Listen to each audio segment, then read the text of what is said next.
First, thanks everyone for joining us today. We have a perfect webinar for you for this week, talking about powering your business in 2024 and how you can protect against the unstoppable, which as of today would be the rain and the floods and things that we have going on in the Baton Rouge, New Orleans area. Yep. Before we get started, though, just make sure to hop over to our resource page on our website, which we've just recently redone. Lots of white papers, tech talks, and information there. And this webinar will be there once we're done with it today as well, if you need to pass that along. And of course, sign up for our newsletter or any of the other information that we have coming out so you can get that straight to your inbox. And today we have two experts with us. Of course, we have Henry, who is typically always with us, our president here, and just marked our 25-year anniversary for Turnkey Solutions.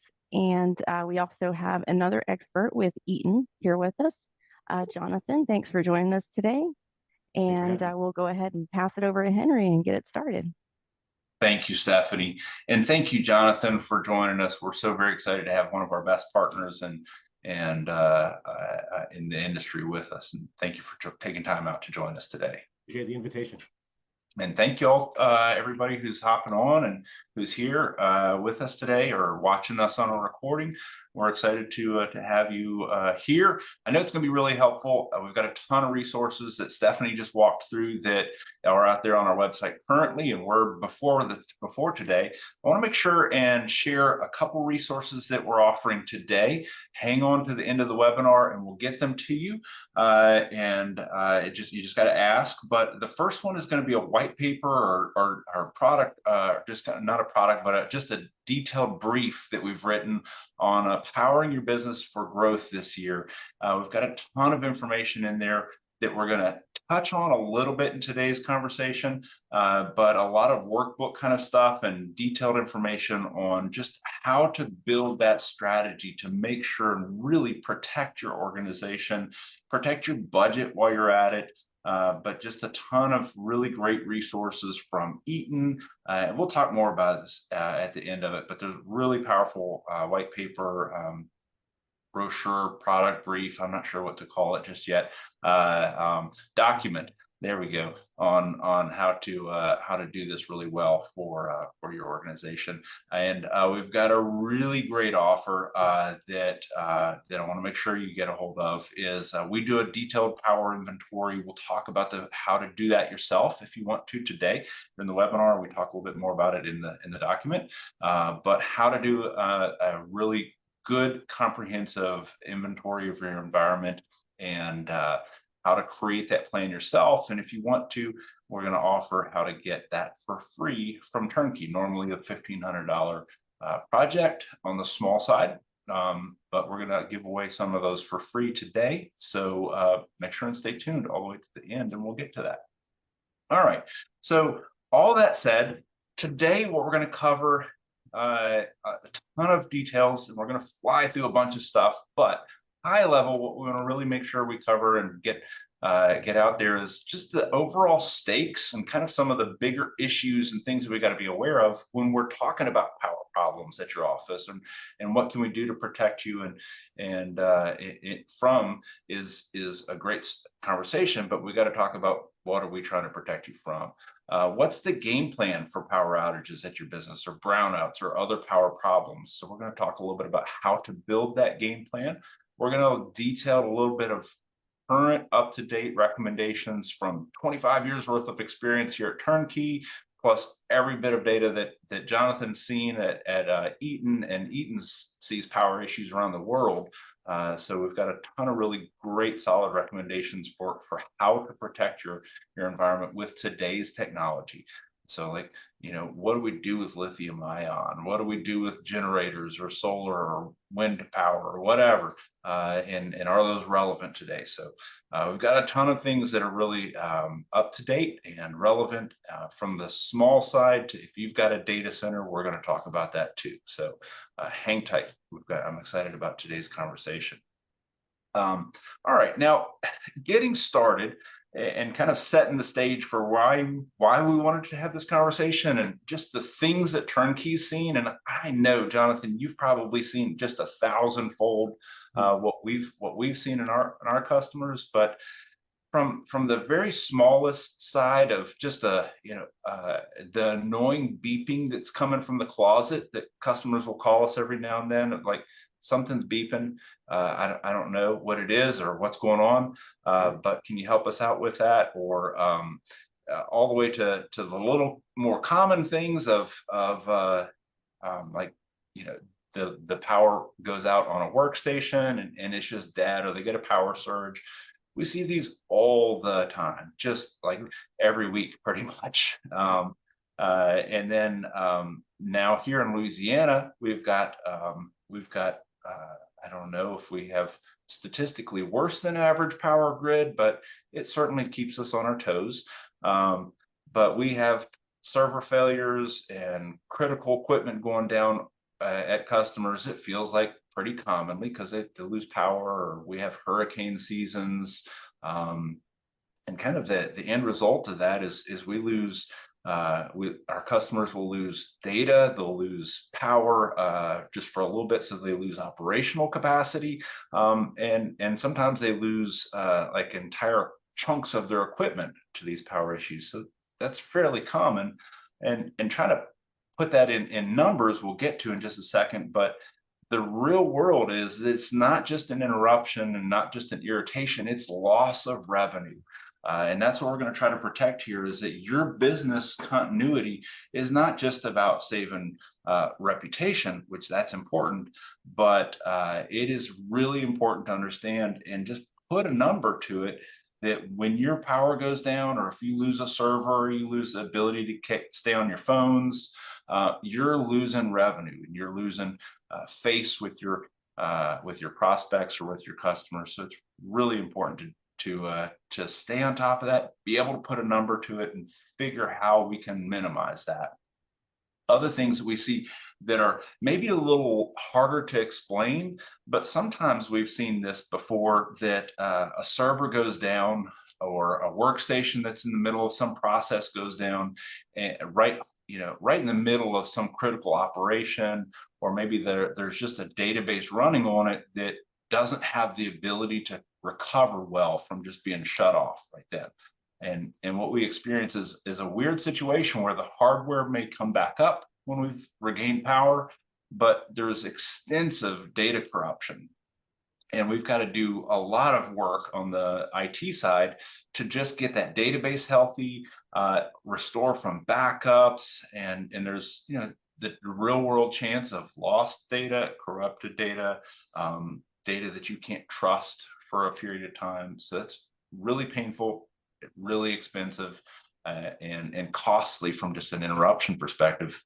And then finally is the last thing that I'll point out here is the anytime you have a power loss, and you have an insurance claim from that, maybe because you burnt out some equipment in your environment, we're going to have raised insurance rates. You're going to have to deal with your insurance people, which, if we've got insurance people watching today or down the road, forgive me, but nobody wants to make that call, right, to their insurance underwriter and say, hey, we've got to make a claim, because those are expensive now and down the road with raised hikes.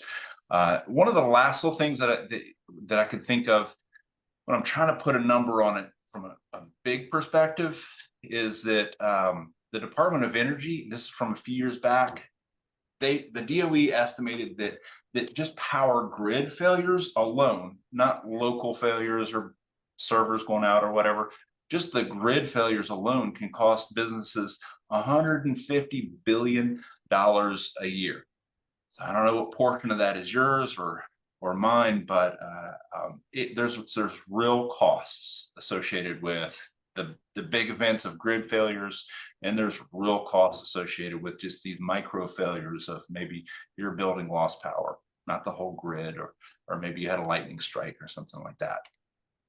So we've got to start working towards building a model where you can put a number towards that so that you can understand if there's a protection for it and it costs X, is the risk more or less than that? Is there a return on my investment for protecting against this problem? So thinking through that, what we typically recommend customers do is just start with thinking through like your assets that are at the office. Your people are an incredibly expensive asset, and put a number to that. How many people are at this office, or how many people are using this system that we're talking about protecting? What do you pay them? What's the average rate, or what's the specific rate for this one person? Or maybe what kind of revenue do they generate on an average hour? If you want to look at it from a lost revenue perspective, this model might just be looking at the lost wages model, but include in that number not just what do you pay them, but also what's their share of the overhead for the whole building. And so there's some more fine point ways that you could calculate that, but just start with a number. Let's just say you had 20 employees at an office and you paid them on average $20. This is easy math for me. Well, if one person lost their computer for a day, let's say you had a power failure, and when it came back up, one of the computers didn't come back up because it just didn't take that power surge correctly, and you fried a power supply or something. If that one person's down for a day because it took us it takes your IT guys a day to go find them a different computer or replace the power supply or whatever, then you're losing 8 times 20, it's $160, right? Pretty simple math. Well, what if the whole building's down? Now you got $160 for the whole day times 20 people. That's $3,200 that we're losing, because you are paying their wage, presumably, but they can't generate you any revenue. They can't do their work, so it's just lost wages. Now, some of our customers, if they're down for a day, just due to the criticality of what they do for a living, and maybe they're monitoring other patients, or they're in healthcare, or they're doing some things that are pretty critical, it's not just 8 hours of wages that they're losing. They might find themselves facing lawsuits or just a complete loss of contracts. So I don't know, as we're wrapping up, kind of thinking through building that strategy, the first idea there is make sure you have an idea of what it's going to cost. And as we go from there, if you're thinking through those cost centers, or the lost revenue centers, I would then start building out those costs and those revenue centers, and thinking through their financial number by criticality. Maybe we really don't care about all 20 workstations. Maybe there's just 2 or 3 workstations that really drive most of the revenue or cost you way more. Or maybe it's really painful or really critical that we keep the servers and the internet and the phones up, even in the event of maybe a brownout where you lose a little quality of power, and all the computers kind of go, and then they come right back up. They dim, or just reboot real quickly, or full outage. Or maybe then we want to look at maybe the second most critical thing would be a few core users, your big revenue generators, or your most expensive employees, or the people that handle the triage for the whole organization. So think through those assets, and then think through, and I won't beat this too hard, but from there, take the cost of each one of those assets, start with the most critical assets first, and then build your plan towards what if they're down for just a little bit, like a few minutes or a few hours, or what if they're down for a couple days, that kind of midterm thing. Here in Louisiana and New Orleans the other day, we had a water main that broke, and almost all of our customers left for the day because it's hard to run an office with no water. Well, same thing happens every time they lose power.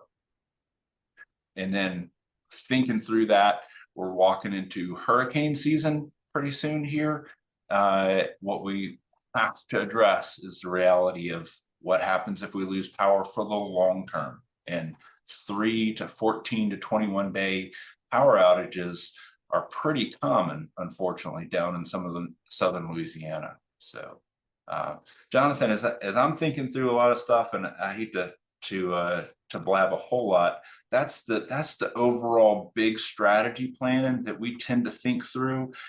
Now, if a customer has gone through and they've listed their assets, they kind of know the overall cost of those assets or the criticality of them, and they start thinking through, look, if we're down for a day or if we're down for 21 days, this is the cost and this is what we need to do. What I'm going to hand over to you and Eaton is, like, now we've got to advise people really well on, okay, now that we know the risks and we know what we really need to protect, what do we do with it? So I'll just leave it to you from here. What do you tell people about, just the overall, age or quality of their equipment? What should they do with that stuff? And what's important with just the overall health of their power equipment? Sure. Thanks, Henry. These are some great talking points that you've brought up, and you're very correct about all the commonality that this happens across the board in all the industries, right? Whether you're healthcare, education, industrial, whatever, what have you, power affects everyone. So you brought up a great point about knowing your application, right? Knowing what you're sitting with right now, whether it's devices that you've worked with for the past 10 years, or whether you've inherited this. You're a new hire, right? And now you're a director or what have you, and you're looking over all this stuff and you have no idea the age of the equipment. The first thing is just get a lay of the land, right? What do you have out in the field? I've had so many customers that, that required a site walk, and we go in and there's 8 different UPS manufacturers in there, not knowing which one is active, which ones are dead. Some are this and some are that. Some are beeping, to your point earlier, and they don't know which one, how to resolve that.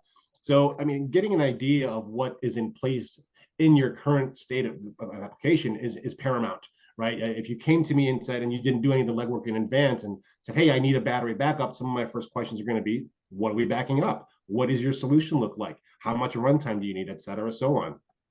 And then you start, peeling back the layers and figuring out, oh, yeah, we've had these PDUs, as you have this point up now, that have been in place for the last 15 years. How well do they work? So often people just get numb to the fact, oh, that's just how that operates. If it goes down on every Tuesday at 1 p.m., we know that's a hiccup as part of that, and it just becomes part of your day-to-day operation, when it shouldn't be, right? You need as much efficiency out of this product as you can, especially for your business. So sorry, overviewing that. For example, if you have a team that has only been there as long as you have, let's say for a year, and you're starting to do a walk of all the equipment, get a lay of the land. Go out there, spend some time, or if you don't have the bandwidth or personnel to do so, ask for assistance from turnkey to go out there and do some of that walk with you and find out, what do you have in place? How are things connected, right? Do you have an extension cord that goes 75 feet from your IDF closet down to the janitor's closet because that's the only available outlet? Is that practical, right? Do you need to resolve that? Do you need to refresh some of this equipment? Age of your power chips, age of UPS is also key as well. UPS's sealed lead acid units last anywhere on average from 3 to 5 years, and that's all dependent upon their environment, what they're exposed to. Areas that have hard hit as far as weather is concerned. You bring up the point that the struggles New Orleans is seeing right now in the Gulf area in Baton Rouge. That is that happening every day, right? If you see them on a weekly basis, then your battery lifespan may not be 3 to 5 years, it may be much less than that. Then if you compound that in an environment where it's a high level of heat, batteries cannot stand heat, right? That's a big enemy for them. That'll kill longevity long-term pretty quickly there. If it's a high heat environment, we're talking 90 degrees Fahrenheit plus, that could take you a 3 to 5 year runtime or a lifespan to 2 to 3, or maybe even less if it gets hotter than that. And then there's usage. How much load is on that UPS in that moment? Are you using a UPS that's at full capacity? And if it's going to battery mode, if it's 100% load on that UPS day to day, and you're having a daily or weekly blackout, then again, that's just more abuse on the UPS. The intent of the UPS is predominantly just to carry you over to your power losses or power issues, whether they brown out, over voltage, and such forth, or it can be a long-term solution as well, depending on how many hours of runtime you need. But again, that'll all vary on your condition of your solution, right? So you want to make sure you know what's deployed today, what is out there. And if you need help, if you don't know how old some of these are, reach out to those manufacturers, whether it's an Eaton product or any of our competitors. Reach out to them and say, hey, I'm trying to figure out how old these units are. Even if you're not going to go with them, or you're trying to refresh with another option, that's fine, but at least get an understanding of what you have, at least the best you can. And if you know it's over 3 to 5 years old, maybe it's time to move on from that anyway because of the lifespan. And lithium ion nickel, we'll talk to those talking points now in a moment about the benefits, the pros and cons of going which way or another. Predominantly is going to be more so a cost long-term wise. What's more cost effective for your application? Is it a large deployment? Do you do a lot of battery refreshes? Are you on a battery refresh schedule? To go to your last point, last UPS battery replacement, some customers have no idea or have never performed a battery replacement in the past. As I was mentioning before, I've seen applications where there's a new rack, new servers, new switches, new firewalls, all of the above, new cabling, elegant, all that. And I see at the bottom of the rack an 8 to 10-year-old UPS covered in dust. Maybe just dust it off a little bit. Right. Jonathan, you bring up a good point, several good points. I apologize for stopping you for a second here, but the environment of the batteries and where they're at is so critical. And the lifespan and what's happened to them in the lifespan of their experience. We see that all the time, that there's maybe we've got some clients where their UPSs go in very cold environments, like a freezer, or very hot environments, almost outdoors, like a manufacturing, or really dusty environments. And then we've got other clients who their batteries over the course of, they're in very nice, clean data centers, and they're, perfectly climate controlled most days, but every now and then, and it's pretty reliable, like several times a quarter or several times a year on some of them, they experience a pretty hard power failure.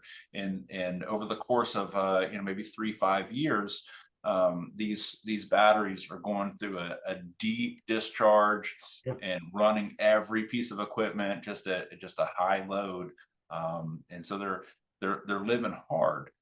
What impact does environment and just kind of that hard life, so to speak, have on anybody's batteries? Oh, it's severely detrimental. When you could have 2 UPSs manufactured on the same day with almost identical battery chemistry and such forth, and you put them in an ideal climate controlled environment, and that's open argument there. What's perfect versus a high temperature environment or a severe cold environment, and you can see drastically different performances over time from that battery. And heat is the worst one over versus cold. Cold, while it's still detrimental to the battery, you can still probably revive a cold battery by warming it up, and the cells would expand again and be able to accept the charge and such forth. But in a high heat environment, that is just so challenging for a battery to retain its capacity. I don't want that to be confused with battery voltage versus capacity. Capacity being the ability to retain a high level of voltage and provide that runtime that's required for the UPS to perform and back up the application that it's connected to. So when you're talking about high heat, as mentioned before, 3 to 5 years is the average lifespan. You could be looking at 1 to 2.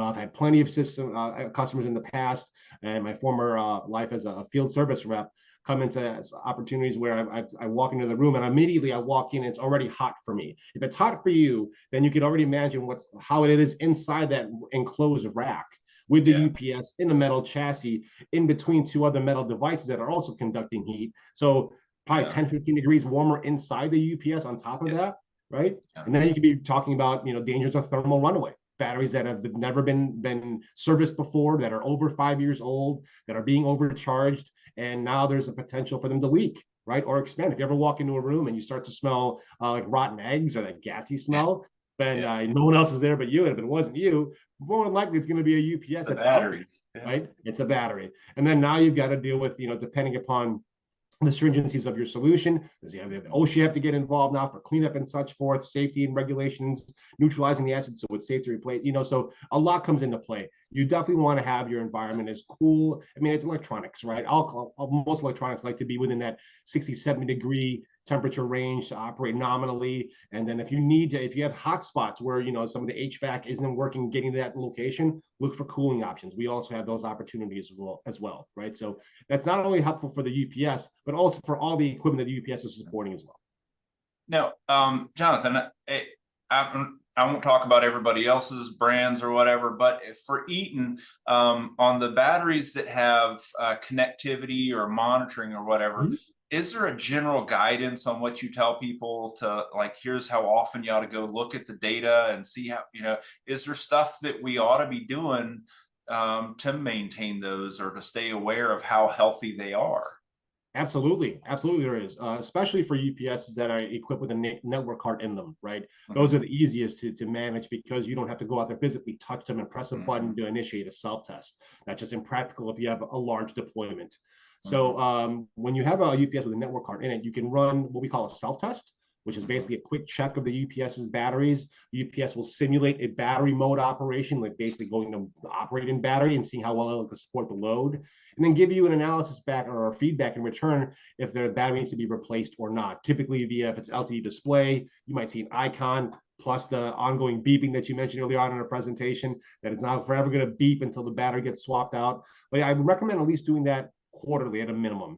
Some people like to go weekly, monthly. I don't think it needs to be that overkill unless you have an area where that the temperature isn't great for the UPS. You might want to monitor that a little bit more closely. And then also with the remote alerts that come with that, you can get email alerts if a self-test has failed. You can get SNMP trap notifications, and that's for that same regard. But all, very much at the very least, run them at least twice a year as far as the self-test is concerned, to give you a preemptive idea of, hey, this battery is starting to fail, and buy you some time to get a replacement out there.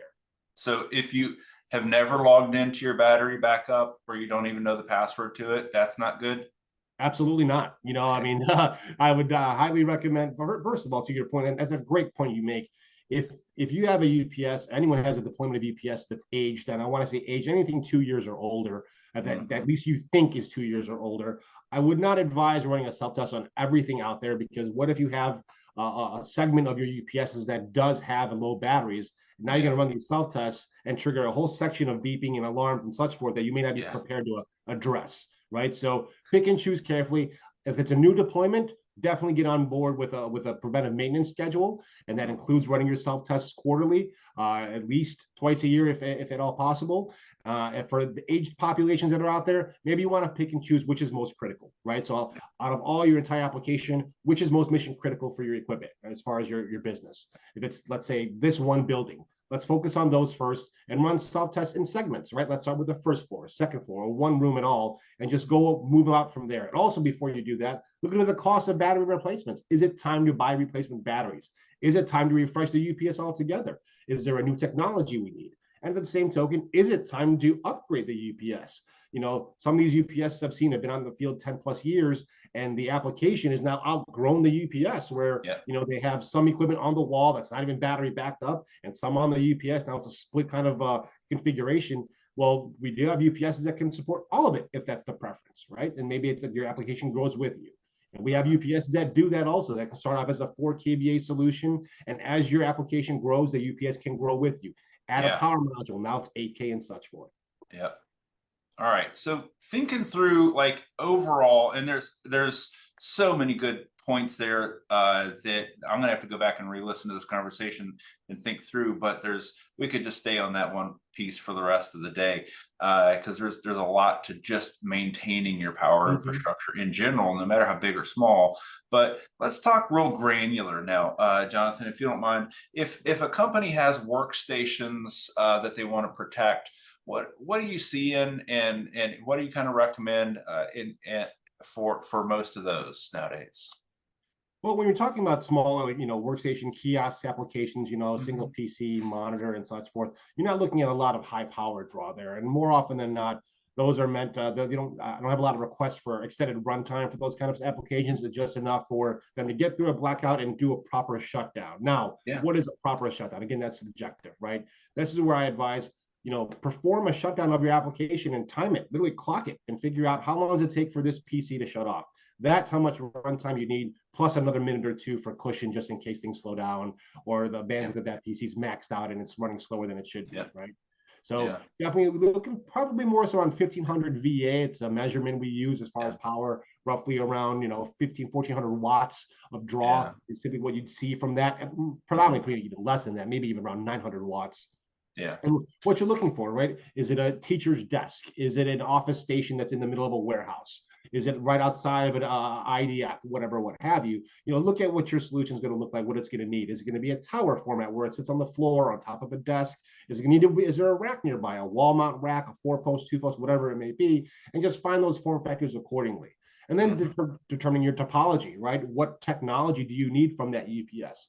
This is where I take my gloves off and really start asking, what does your day-to-day look like? What are the last power problems you have? What do you experience? Is it blackouts, right? And those are pretty self-evident. You know a blackout's here because all the power's off, lights are off, and so forth. But can you really see a brownout in place, which is predominantly a sustained low voltage situation, where the voltage is now coming in as, let's say, predominantly 120 in the US. It drops down to 99, but it stays there. It's sustained. It's not for a moment, but it keeps it that way. Do you need an online UPS to boost that, right? Do you need a line interactive UPS to get you through those pain points? I've had some customers that would want an online UPS, not because they're having blackouts, but because they're supporting it's actually an industrial application on a manufacturing floor where they have these dated servers and switches that it's really reliable for their application. They don't want to refresh them. They think it works out for them. But the problem is the brownouts are actually triggering them to lose that equipment. And when they call out to those manufacturers for assistance, oh, well, that's EOL, it's end of life now. It's going to cost X amount of dollars to get to those parts again. And then not to mention lead time, right? So you don't need a UPS just for blackouts, right? It also will overcome other power issues as well. So again, when you talk about workstations and laptops, I don't think it's going to be a long-term solution you need as far as extended runtime, but at least enough to properly shut down that workstation, save that work that's been done, and do a proper shutdown safely to preserve the hardware internally. And we'll talk about it in a second, but Eaton's got a tool on your website that's free to use where you can put in the exact computer you have or approximate and how big your monitors are and all that. And it can tell you, here's how much you ought to use. What we see a ton of time, just way too common, is that people buy the cheapest UPS they can find. It's typically like a 350 VA or 400 volt amp. And it doesn't keep one monitor alive for 2 minutes. Like now that they bought that 10 years ago when processors and computers were way less power hungry, and they were using a 15-inch LCD, and now they've got two 32-inch curved LCDs and an i9 processor, and their VoIP phone, and that 400 things coming off a USB, and they're powering a space heater off of it. Like, my battery didn't work. Absolutely. So and that's a very common scenario, and we did talk about. You've got to be aware of what is critical, right? So and also I look at a lot of people look at UPSs as a necessary evil, but if you could have the state-of-the-art equipment and all the hardware you'd want, but if you don't have the right power for it, that's going to be for moot. So let's hit those small closets. You mentioned kind of the issue of like a sustained brownout, which again is where it drops from like 120 to 100 volts and carries that for a while, or 90 volts or whatever, and it's enough to make the lights turn on, but the power to the equipment is really struggling, and the equipment can't run right, and it starts like this. We've seen this all the time, like switches die. Wireless access points die, firewalls, just they give up the ghost when you run them like that for 5, 10, 15 minutes. What options does Eaton have in that, or what do you recommend on top of that? Well, when we start talking about data closets now, as opposed to the workstation or kiosk level, right, you predominantly talk about more mission critical equipment. And in that regard, I typically lean on online or line interactive topologies. Line interactive being the ability for a UPS to be a passive and just watching out for these voltage dips. And if a voltage does dip too low, it has reserve voltage internally to boost that voltage or cut it if it's too high. Versus an online unit, which is the top end, where it's converting the AC input coming into DC, and then converting it back from DC to AC, almost like a water reclamation plant. So which coming in is sewage, and now you get pure, clean, drinkable water. In this case, electricity, right? So all those AC anomalies that are coming in as far as dirty power, EMI, RFI interference, line noise, waveform fluctuations, frequency, all the above, online is the best way to go for that if you're encountering those types of challenges in your application. A lot of times we're looking as far as capacity, as I mentioned, more mission critical stuff, right? It could be multiple servers we're talking about, routers, switches, and switches themselves. Now you have PoE to worry about, PoE budgets to worry about, right? So it's additional power you have to compensate for with your UPS. Now, if it's an aged unit, right, has your application, as I mentioned earlier, outgrown your UPS, right? And being able to monitor that power. This is where I recommend the external battery pack option for more runtime, the network card option as well for manageability and reporting, and just maintaining and preventive maintenance, knowing what your UPS fleet looks like and keeping it doing a better job of asset management is mission critical at this point. I've had too many customers that have had UPSs deployed and they start replacing the first third's population of batteries. No one records which UPS's batteries are replaced. A couple months go by, now they're trying to do this next leg. What batteries did we replace? Oh, well, you weren't writing them down? I don't know either. Now they have to start from square one. Right? So you don't really know it. So asset management is paramount in these solutions, not just for the equipment that UPSs are supporting, but the UPSs themselves, knowing how old they are, the battery age, what's connected to them, the expected runtime, and then with the network card, setting up thresholds, alerts. Hey, my battery's 3 years old. Just an FYI, you might want to put me into the budget for next year as a refresh.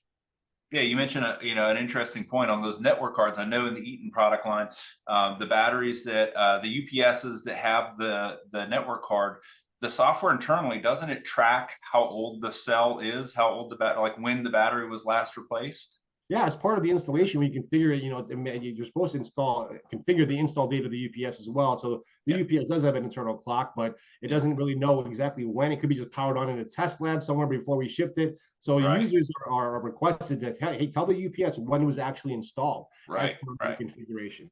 And that's also part of the mass configuration tools we use as well, right? With our BrightLayer NMS software solution. You can go out there and see all the UPSs and including the other network devices from a single pane of glass.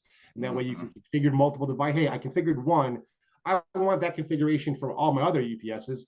Copy, paste, send it out. And now it's one less thing for your entire team to do to manage all of your equipment and all right. So you segued beautifully there, Jonathan. I appreciate that. You've got Eaton has a tool that manages not just a single battery, not just one UPS. And when we're talking data center, that's certainly something that I think we ought to consider. So let's talk about all our companies that have multiple UPSs. And we've got a lot of clients that have batteries in multiple closets across their environment. And they're all networked, but it's kind of hard to go log into this screen and log into that screen and log into each battery individually to go see how healthy they are, configure them all. You got to copy and paste configs from one to the other.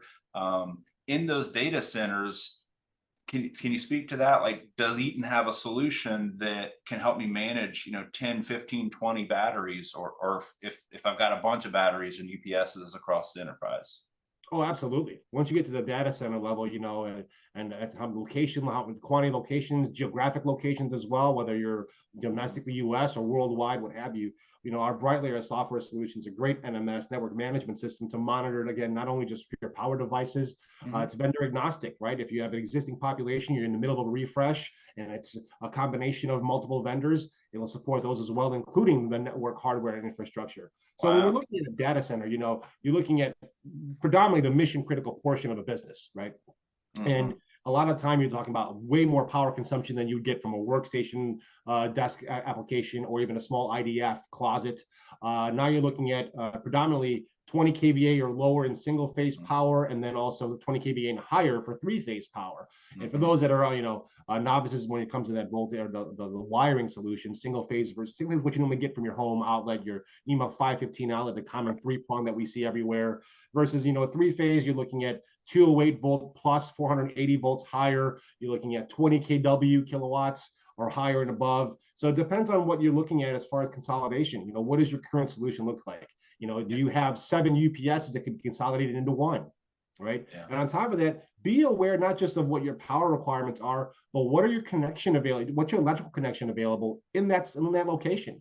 Do you have 208 going into that's unused? how much would it cost to get an electrician in there to rewire you for 208 to be more power efficient when you have these higher amounts of power draw, right? To me, the less UPS population you have as far as footprint concerned, the easier it is to manage. So whatever you can consolidate in specific locations, you know, the smaller IDFs, that's fine. You have 1, 2 UPSs there, what have you. But if you've got multiple locations, multiple UPSs in one location, they can be consolidated into one larger one. And it's better suited to do so when you hang and you have that flexibility to do that.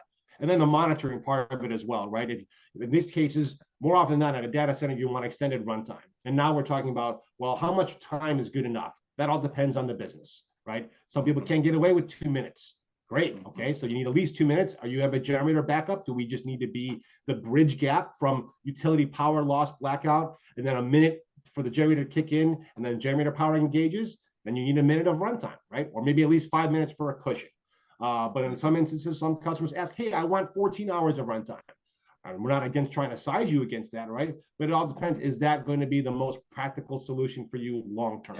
Because, hey, we might be able to provide it, but are you going to be able to maintain it, right? As far as costs, batteries, maintenance, monitoring, all of the above.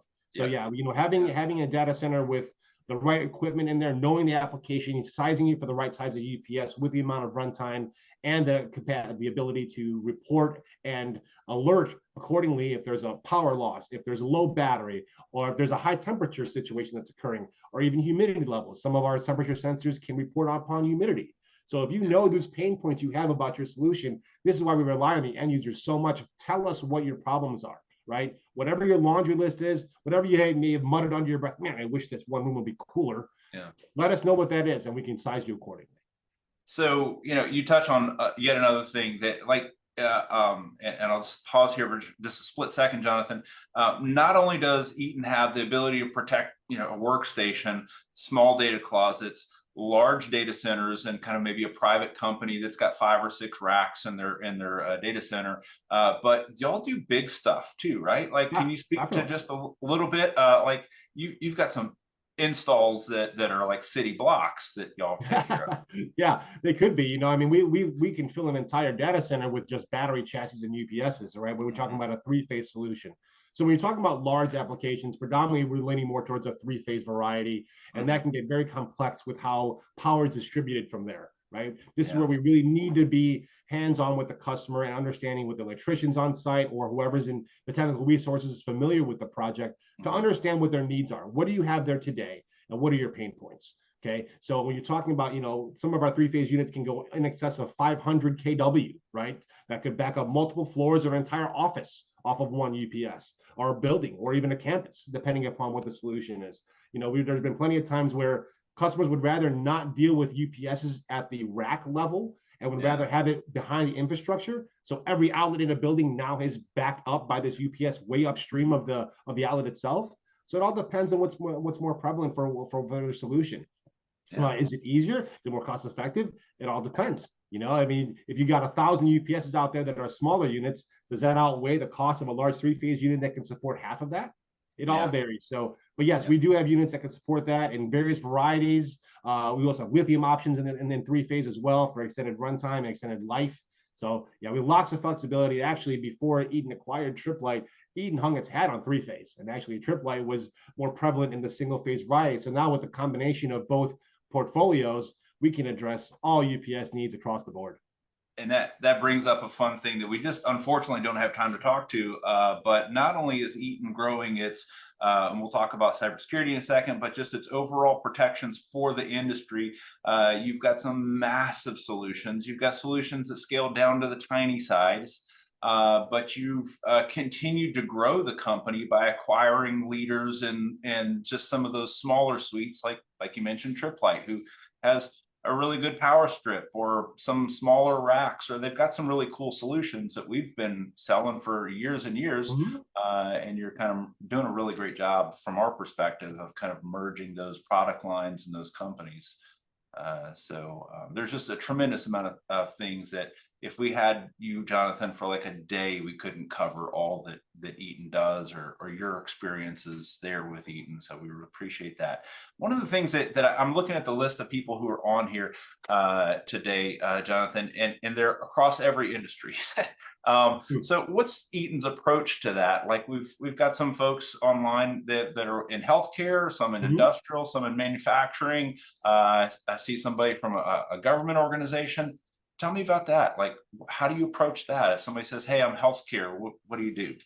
Well, in my role as a solution engineer, I cover all. I'm not just focused on one specific industry, right? So I have to be aware of all the different product portfolios we have that cover these areas, right? We have education, E-rate options, right? A lot of customers, we get 470. Right now, it is E-rate season, right? So I'm getting all these submittals, these 470 submittals that have to have bundled parts, bundled network cards, and so forth, bundled part numbers for warranty, services, and so on. So we have all that covered already. It's E-rate eligible for the most part.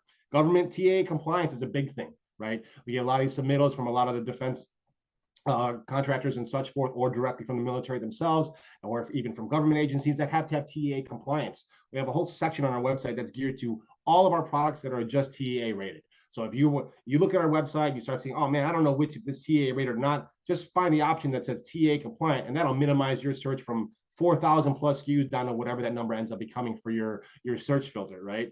Healthcare, we support so many opportunities there as far as inpatient, outpatient areas, units that have the UL requirement for inpatient care areas, whether it's a UPS, whether it's a power strip, monitoring, whether it's for mobile cart scenarios. Now that you go to a hospital, everyone's got a cart running around taking your insurance information as opposed to stopping at a desk, or even your vitals. Industrial, I just mentioned earlier, we have UPSs and racks that are meant for plant floors for these high particulate areas where there's a lot of dust in the air and such forth, or needs better ventilation, or you need ruggedized solutions that can withstand being bumped, scratched, not and as opposed to just more of an office environment. And to retail and pro AV, they're just looking at our portfolio now. Anyone that goes to the AAA.Eaton.com website and just starts looking at stuff, like, wow, they have a lot of equipment. We are becoming a one-stop shop across the board for anything you can look for. You'd be surprised at how many times someone will come to us with just, hey, I need a UPS. Oh, okay, well, you have someone to rack it in. Do you need connectivity? Do you need a switch? Do you need a power distribution? Oh my goodness, I didn't know you guys have all of that. And now here we are building an entire bomb of everything they need, from cable management to racks to UPSs to extenders, KBMs, charging carts, all from just a simple UPS ask. So, it doesn't hurt anyone to just call us and say, hey, I have this this application I'm looking at, and, could turnkey turn this to you for some assistance. Great. What do you have? Let's work together and figure out what products we have that can meet your needs. And we'll talk about that in just a second. I want to make sure that folks know that if they want to talk directly to Eaton, I can connect them directly to you. So if we need to do that, 500 volt amp survey where we're going to power 3 floors of a building off of a battery, that may not be something I personally quote every day, but I can get them right to you. Absolutely. Please do so. We encourage all of that, right? And that includes it. And there are also times where, as I mentioned earlier, that, you might have the bandwidth or personnel to do that walk. Working with Turnkey, with you guys, we'll partner up and definitely help our customers out as best we can. If we have to be an on-site visit and site analysis, all of the above. Absolutely. All right. So as we kind of wrap up the conversation here, just a few things I want to make sure we touch on is that it is really important that we just overall build that strategy for protecting and shutting down of critical equipment. If there's one thing I preach to my customers, is that we've got to talk about that. Like these batteries, just because it's on a 5-year warranty or whatever, doesn't mean it's going to work perfectly for 5 years. We've got to maintain them and test them and monitor them like we do every other thing that you own. We've got to make sure we build a plan and a procedure for how are we going to do emergencies, how are we going to take care of the company as we lose power, have brownouts, are down for days or weeks or hours. So building that plan is critical, and you can't do it until you've identified your critical equipment and know what that's going to cost.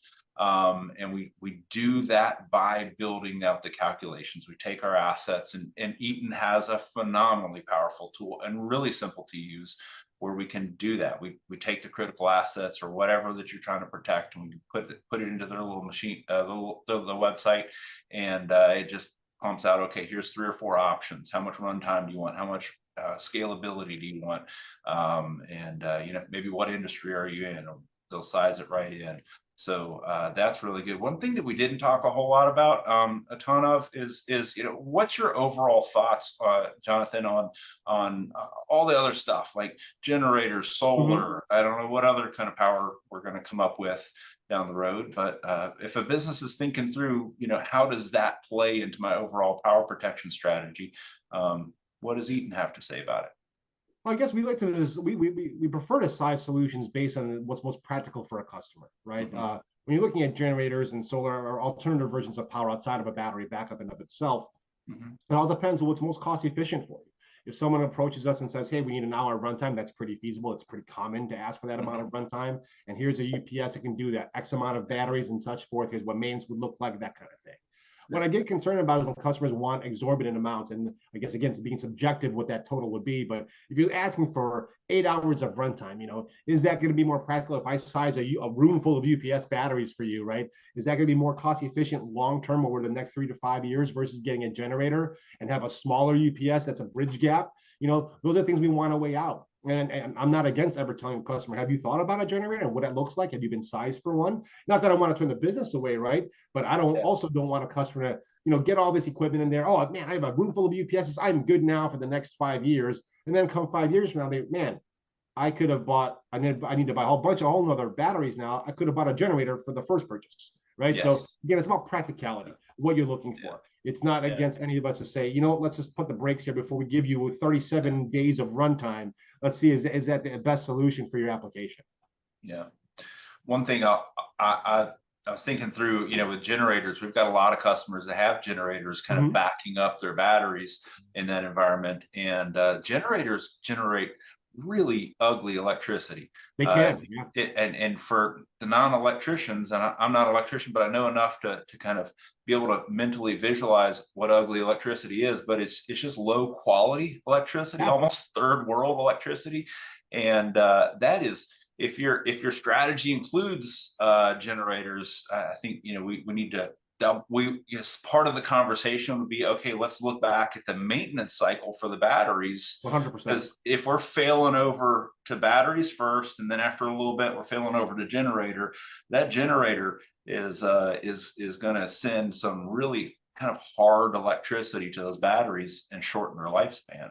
Absolutely, if they'll even accept it at all. It's a great point you bring up, Henry, because there are sometimes, you know, depending upon the quality of the generator's output, is it a waveform? Is it RFI, EMI interference on the line?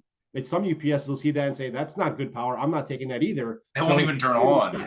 I'm going to stay in battery till I die at this point, because I don't think that's good power. And that's part of its safety feature, to protect your equipment or whatever equipment's attended to the UPS from being damaged by this unsafe power coming in. So other thing to think about is, if you do have a generator or think about getting a generator, is making sure you know or are familiar with what type of output quality is coming out of that to make sure it's compatible with a UPS. Yeah.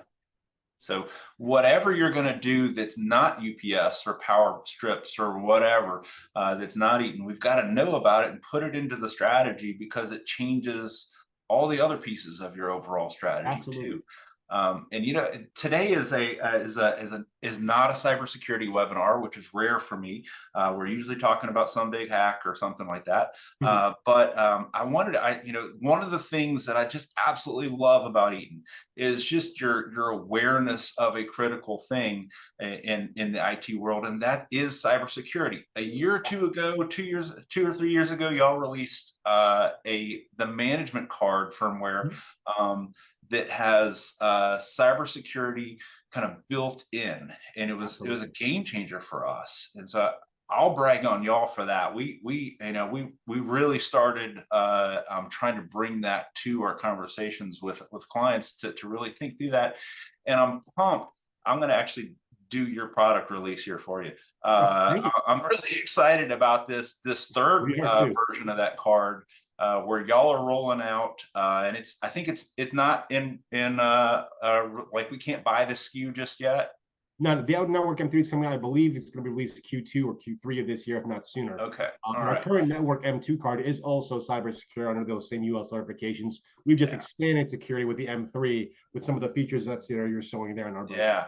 So, you know, and that's important to note, and we don't have time to dig in, unfortunately. the UL certification for cybersecurity is not easy to get. Absolutely. And I won't speak to how many people, how many companies have that on their network management card for their UPSs, but I think I can name them all on how many fingers? One? Yeah, one hand, if Yeah, that. one hand for, That might all be right. Generous. Yeah. So, but in that next version of the card, some of the stuff that I love to see kind of y'all's roadmap and your mindset. In cybersecurity, we're all about zero trust this, zero trust Yes. that. Yes. And it's really exciting to see that y'all are building that into the network card at the lowest possible level, to where we can make sure that hackers don't, if a hacker gets into your environment, they can't shut down stuff. Or 100%. control the power or take your power. The most fundamental thing that you've got in your building is the ability to even turn on your computers. If the hackers take that over, it's ugly. Or if somebody accidentally logs into that network card and shuts down servers, or just a junior network guy logs in and doesn't know which what battery he's actually logged into, and shuts down the wrong power strip. Just overall security on it, and kind of that second feature that I love, that I'm really excited to always talk to people about is just a firewall at the asset level. Yeah. So that's really exciting. So Compounding your from our security at that perspective, point is critical, right? You want to have Yeah. as many layers of security as you can to protect your business. Yep, absolutely. So for what it's worth, we know and love the M2 card, and we're pumped about the M3. We're looking forward to getting our hands on that and playing with it. Yeah, as are we. Can't wait to get that in the public. Very good. All right. So unfortunately, we do have to call it. We got to wrap this up today. This has just been so much fun, and I really want to get you back, Jonathan, because just the wealth of experience that you have. We have dumped a ton of Jonathan and Eaton's resources into that white paper that we've got available to you. And we're talking about some of the top strategies and how to take care of UPS and batteries and your servers, and online versus line interactive, and just a ton of different concepts like that. What kind of power issues you should be aware of, and what you need to protect against, how to create that strategy in a little bit more detail. We've got a little worksheet or two in there, and a ton of stuff that Eaton, resources on different concepts around this that Eaton sent over to us. So it's really important that we continue the education front, and don't just let it stop here, because we just are tipping the top of the iceberg here, unfortunately, on the things that are important in this realm. So how to get that, how to get your copy of that is just email us. Email ask@tks.la. And we'll get a copy of that over to you. I'll mention this again in just a second, but here's the next thing, is that if you don't want to build out that strategy yourself, if you don't have time to do the survey and kind of inventory your assets and figure which ones are most critical, we can do this for you here at Turnkey Solutions. We've got the tools to do a really powerful and comprehensive asset inventory, including every workstation and switch and wireless access point and all your PoE stuff. So we'll build that asset inventory. We'll help you work through identifying which ones are most critical, and kind of per your business plan, this needs to stay up the longest in these different scenarios, and build that strategy for you. We do that typically at $14.95 for just the organizations that don't have thousands and thousands of batteries. For the smaller businesses, we can talk about the limits of those, but $14.95 is that power survey that we can fire up. And I'll just throw this out there: per this webinar, if you will email us and mention this webinar, we have the ability to do 2 of those at 0 cost in February. So save yourself $14.95, save yourself the embarrassment of losing power in the middle of hurricane season because you hadn't kind of thought through all this. And email us at ask@tks.la, mention the webinar again, and the first 2 will be able to get that for absolutely 0 cost to you. And if you're past that, we'll still be glad to do it, but there's a cost to our technicians and engineers. Now, one last thing that I'll throw out there that is a really powerful offer for those of you, and I'm looking at the attendees that are online here, and I know some of y'all are this size. If you are interested and you are a larger, more complex organization, Eaton will come in and do that survey for you and with turnkey at no cost as well. Jonathan, how does that typically play out? And what are some of the requirements? Because you can't do that for every 5-computer office, as much as I'm sure you'd love to. But, yeah, I don't mind playing outside. It's my favorite part of my job, actually, doing site visits. But yeah, typically how it looks is, it starts with a conversation, right? Let's talk about what your solution looks like. What are your challenges? What are your complexities? What's preventing you from getting more information about your application for us to size it remotely, right? Sometimes people just don't have the bandwidth or the knowledge, or someone inherited a situation where they don't know any better. So reach out. We'll be glad to walk on site, go through, game plan in advance. How many sites are we talking about? What is the goal at the end of it? We're talking about just UPSs, power distribution, cable management, all of the above through our portfolio, whatever we can support with, and then how we can overcome that. And then talk about that solution going forward. Do these rooms need to have, electrical outlet changes? Do you need to add more racks in here, whatever the requirements are? So we can review all that and go over the solutions that we have and meet your needs accordingly. Absolutely. Okay, so if you're interested in that, if you're looking at a power overhaul, if you really want to think through your strategy, let us know. We'll have that conversation with you and Eaton. We'll initiate the conversation, and if it's necessary for you, and you're the a size where Jonathan can get his bosses to approve the flight, and y'all have done this for us before many times in the past. Flown in, send an Eaton engineer and do a site survey, and the quality of the data and the recommendations that you get is it's literally world class. And we can't speak highly enough about just the value that our customers have gotten in the past from y'all doing that for us. So we really appreciate that. Yeah, and with your partnership as well. Appreciate that. All right, cool. Okay, well, other than that, wrapping up, again, ask@tcas.la is where you get this information. If you want us to connect you directly to Jonathan and Manzanilla and his team at Eaton, we are more than glad to do that. But if you take nothing away from all of this other than what do I need to go do, is please start with list out your assets, the things that they are doing, and classify them by how critical or important they are to your business. It's workstations, servers, switches, phones, your people.